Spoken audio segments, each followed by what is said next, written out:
Loan का calculation आपको, rate of interest आपको कैलकुलेट करना है। लोन आपने लिया है बैंक से आपने सपोज लोन लिया, लोन पे जो रेट ऑफ इंटरेस्ट है बैंक का, हर बैंक का रेट ऑफ इंटरेस्ट अलग अलग होता है। कुछ बैंक का 9% होता है, नेशनल बैंक है तो 8%, 9%, 10%।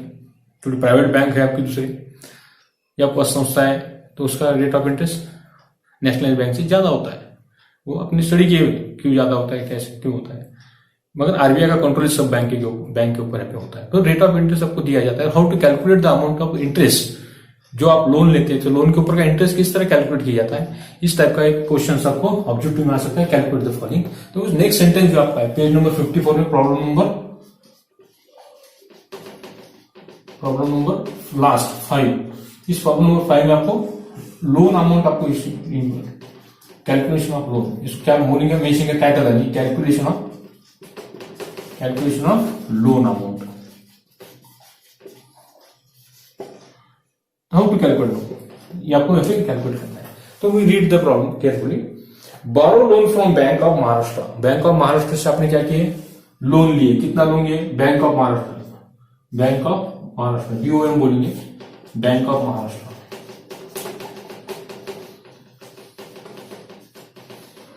सपोज आपने उसमें एज पर टाइम 2 लाख का लोन लिया, ये 2 लाख का आपने लोन लिया बैंक ऑफ महाराष्ट्र से। आपका लोन कितना है, 2 लाख का, अमाउंट ऑफ 2 लाख लोन आपने अप्लाई किया।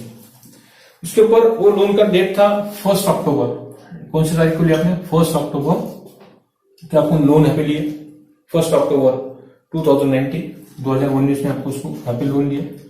बैंक ऑफ महाराष्ट्र से 2 लाख का लोन आपने 1 अक्टूबर को लिया, आपको लोन सैंक्शन हुआ। At the rate of interest जो आपका है, rate of loan, rate of interest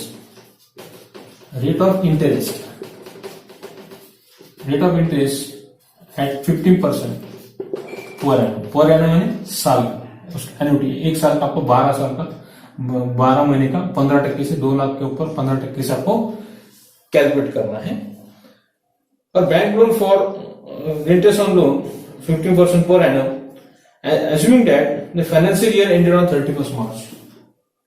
31st March आपका फाइनेंशियल ईयर, आपका जो एंडेड ईयर जो आपका इसका फाइनेंशियल ईयर जो आपको कहा गया एज पर आवर टेबल, और फाइनेंशियल ईयर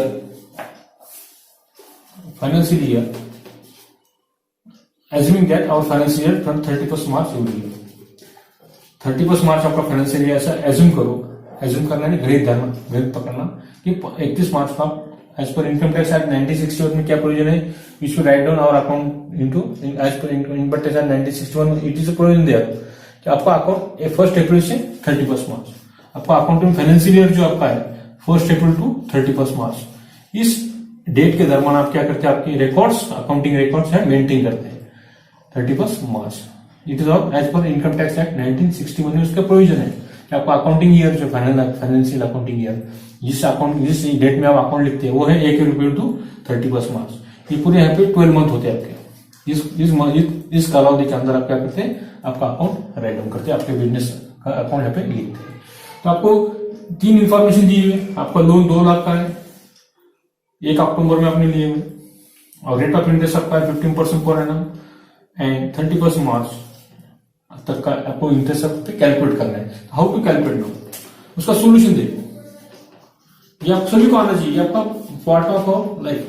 जब लाइफ में कभी लोन लेते हैं बैंक से तो आपको आपका इंटरेस्ट कैलकुलेट करना आना बहुत जरूरी है, इसलिए ये कैलकुलेशन आपको एक दिया हुआ है।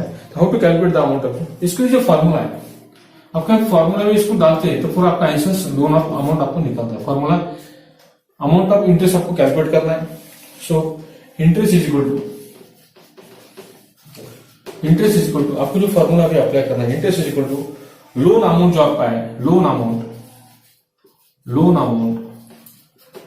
जो आपका लोन अमाउंट है, कितना आपका loan amount 2 lakh into percentage rate of interest, percentage of interest into period आपका, या जो कुछ पीरियड आपको दिया, फिर इसमें मंथ आपको क्या है, मंथ से कैलकुलेट करना, कितने मंथ्स आते हो देखनी है, ये आपको फॉर्मूला है। तो interest equal to amount of loan कितना आपका 2 lakh into rate of interest कितना आपका 15%। जब परसेंटेज आते हैं तो नीचे डिवाइडेड बाय 100 आपको लेना पड़ता है। इंटू पीरियड आपका कितना है, अब यहाँ पे पीरियड आपको कैलकुलेट करना है। अक्टूबर 1 अक्टूबर 19 टू 31 मार्च, ये कितने मंथ होते हैं? 1 अक्टूबर टू मार्च, अक्टूबर, नवंबर, दिसंबर, जनवरी, फरवरी, मार्च, कितने महीने हो रहे हैं देखो? अक्टूबर, 1 अक्टूबर, नवंबर, दिसंबर, जनवरी, फरवरी, मार्च, 6 मंथ्स। 6 मंथ का आपका इंटरेस्ट आपको निकालना है, 6 month, for 6 month. 6 month divide by आपका ईयर में कितने मंथ होते हैं? 12 मंथ होते हैं। 12 मंथ्स कितने होते हैं? 12 महीने 1 साल में। 1 ईयर में कितने मंथ होते हैं? 1 year is equal to included 12 months, 12 month सकते होते हैं। इसी डिवाइड आपको करिए, इसको आप कैलकुलेट करना है।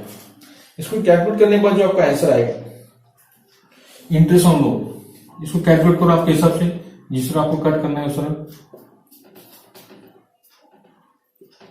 1000 इंटू 15 इज इक्वल टू 15,000। नीचे लिखेंगे 1000 इंटू 15, ये 1000 आपका अमाउंट है, 1000 और ये 15, 1000 इंटू 15, 1000 इंटू 15, 15,000। ये आपका आ गया इंटरेस्ट ऑन लोन। 15,000 रुपये आपका क्या आ गया? Interest on bank loan, that is interest on bank loan, interest on bank loan amount 15,000। ये आपका आंसर होगा क्लोज। इस तरह का कैलकुलेशन आपको बॉयज ऑब्जेक्टिव टाइप क्वेश्चन में एग्जाम में, एचएससी बोर्ड एग्जाम में आपको कैलकुलेट करना है। इसको टाइम लगता है, इसलिए फास्ट कैलकुलेशंस आपको आना बहुत जरूरी है। या तो क्या हो जाता है, ऑब्जेक्टिव में आपके 1 घंटा निकल जाता है, 3 आवर जो होते हैं उसमें से 1 आवर आपका ऑब्जेक्टिव उसमें जा सकता है, क्योंकि कैलकुलेशंस बहुत केयरफुल आपको करना पड़ते हैं। तो भी carefully when you solving this problem, जब आप प्रॉब्लम सॉल्व करते हैं तो केयरफुली उसका कैलकुलेशंस करना चाहिए। इस टाइप के ऑब्जेक्टिव्स आपको, ऑब्जेक्टिव क्वेश्चंस में मैंने क्या कहा था, क्या क्या बताया कि ऑब्जेक्टिव क्वेश्चन में सेलेक्ट अल्टरनेटिव आपको आ सकते हैं, या वर्ड फ्रेजेस टर्म्स आपको आ सकते हैं, कौन सा एक शब्द उसको लिखना है आपको, या ट्रू एंड फॉल्स ये पूछ सकता है, एग्री डिसएग्री दिस सेंटेंस ये क्वेश्चन आ सकता है, या ऑर्डर्ड वन आपको आ सकता है, do you agree with this statement आ सकता है, यूज स्पेसिमम, ये इसके ऊपर एक जो बिल ऑफ एक्सचेंज का टॉपिक है उसके ऊपर आपको क्वेश्चन ऑब्जेक्टिव में आ सकता है। Complete the following table, calculate the following, इस टाइप का कैलकुलेशन आपको आ सकता है। इसका ज्यादा करके आपको डिप्रिसिएशन के ऊपर एसेट्स के कैलकुलेट करना है, डिप्रिसिएशन कैलकुलेट करना, या इंश्योरेंस प्रीमियम, या बैंक लोन, या इंटरेस्ट ऑन कैपिटल, इस टाइप के क्वेश्चंस कैलकुलेट द फॉलोइंग में आपको आ सकते हैं। ये आपको इन शॉर्ट आपको बताना है कि जो टेक्स्ट बुक में जो आपके टॉपिक दिए हुए हैं, टॉपिक नंबर 1 से लेकर 10 तक के, उसके नीचे जो आपको ऑब्जेक्टिव दिए हुए, उस ऑब्जेक्टिव आप प्रेफर करते हैं, उस ऑब्जेक्टिव की स्टडी करते हैं, तो पूरा उसी में से ही क्वेश्चंस आपको, उसी टाइप के क्वेश्चंस या उसी में से ही क्वेश्चंस आपको एग्जाम में पूछे जा सकते हैं। तो टॉपिक के बाद में जो ऑब्जेक्टिव है वो स्टूडेंट आप सभी को स्टडी करना है, ठीक है। इसके यह आपके एमसीक्यू इस टाइप के आपके आ सकते हैं, ठीक है। या फिल इन द ब्लैंक जो आपके हैं, मैं कुछ सेंटेंस आपको मैं रीड करके बताऊं किस टाइप के क्वेश्चन जो इंपॉर्टेंट एमसीक्यूज है, कुछ इंपॉर्टेंट एमसीक्यू के बारे में आपको बताने की कोशिश कर रहा हूं आपको। एमसीक्यू किस टाइप के हो सकते हैं वो देखिए, एमसीक्यू थोड़े 2 मिनट के अंदर। कंप्लीट द फॉलोइंग सेंटेंस, इसमें मैं आपको देने वाला हूं, तो एक एक सेंटेंस को रीड करते हैं और उसका आंसर इसके ऊपर आप देखेंगे। Complete the following sentence, complete the following sentence. इसके बाद में जो आपको फर्स्ट टॉपिक के जो जितना इंट्रोडक्शन आपका है वो आपका पूरा क्लियर हो जाता है। Complete the following sentence, objective जो क्वेश्चन आपका है, ऑब्जेक्टिव क्वेश्चन जो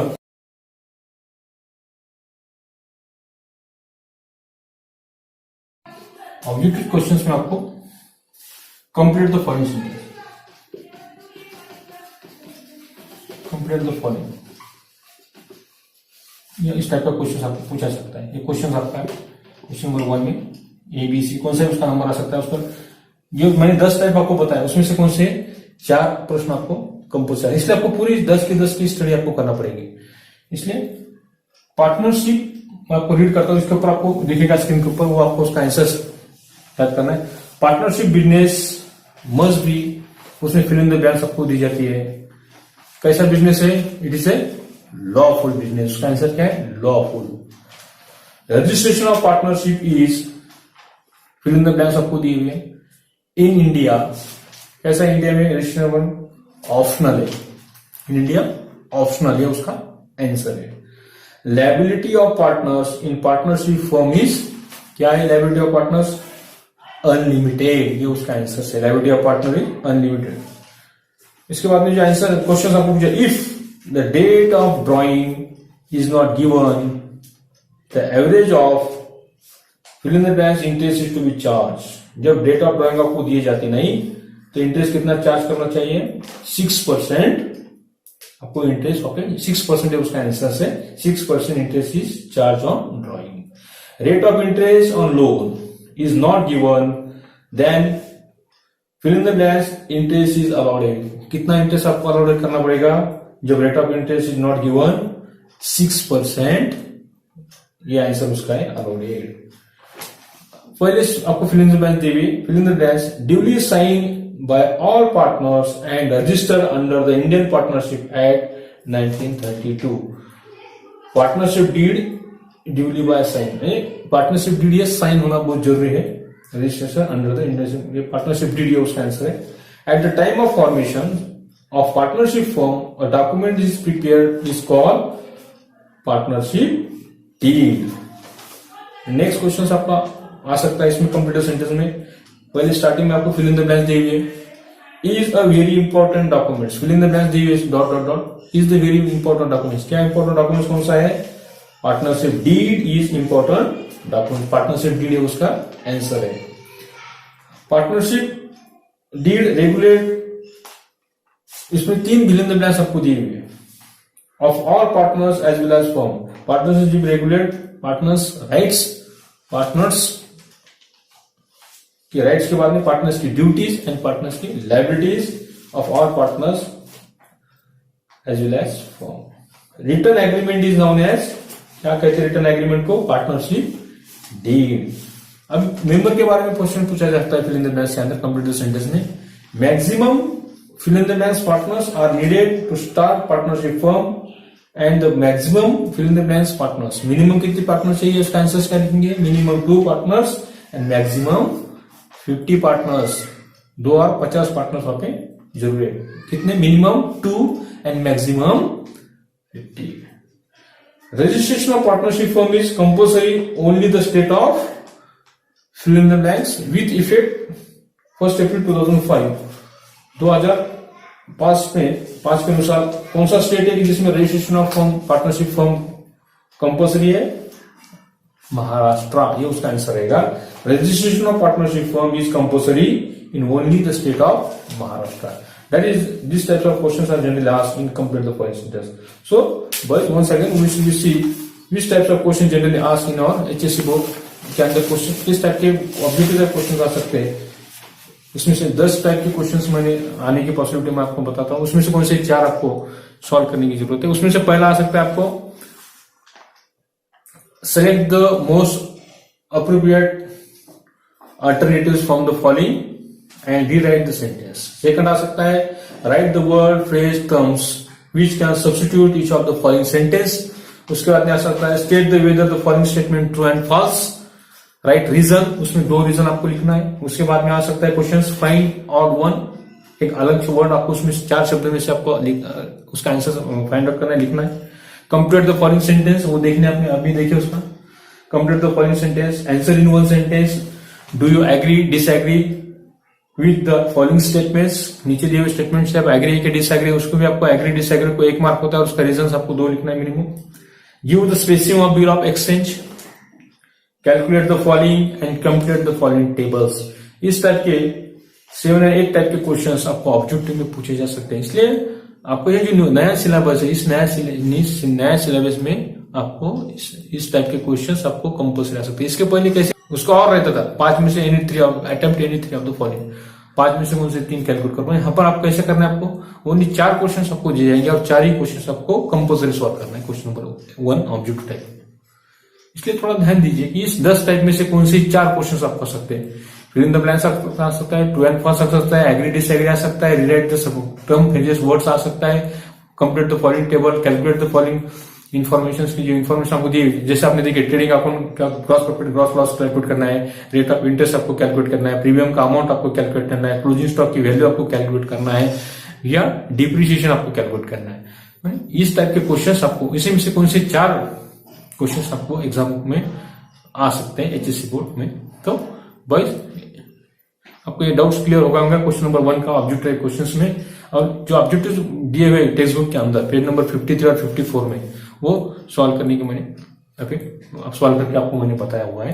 तो ठीक है बॉयज, नेक्स्ट वीडियो में देखेंगे पार्टनरशिप फाइनल अकाउंट। इसमें पहला देखना है आपको trading account, profit and loss account and balance sheet. इसलिए 11 का जो आपका फाइनल अकाउंट हुआ है उसकी थोड़ा किताब निकालकर उसकी थोड़ी स्टडी करो, थोड़ा देखो उसको किस तरह का ट्रेडिंग अकाउंट होता है, ट्रायल बैलेंस क्या होता है, ट्रेडिंग अकाउंट क्या होता है, प्रॉफिट एंड लॉस अकाउंट क्या होता है, बैलेंस शीट क्या होता है, वो डिटेल्स आपको नेक्स्ट पहला टॉपिक का ही पार्ट है अभी पार्टनरशिप फाइनल अकाउंट। पहला अपना इंट्रोडक्शन टू पार्टनरशिप हो चुका है, सेकंड पार्ट अपना जल्दी आप स्टार्ट करने वाले। नेक्स्ट लेक्चर्स देखना मत भूलिए, ठीक है। रुकते हैं यहाँ पे। Any problem any difficulties you ask me my WhatsApp number. So thank you students.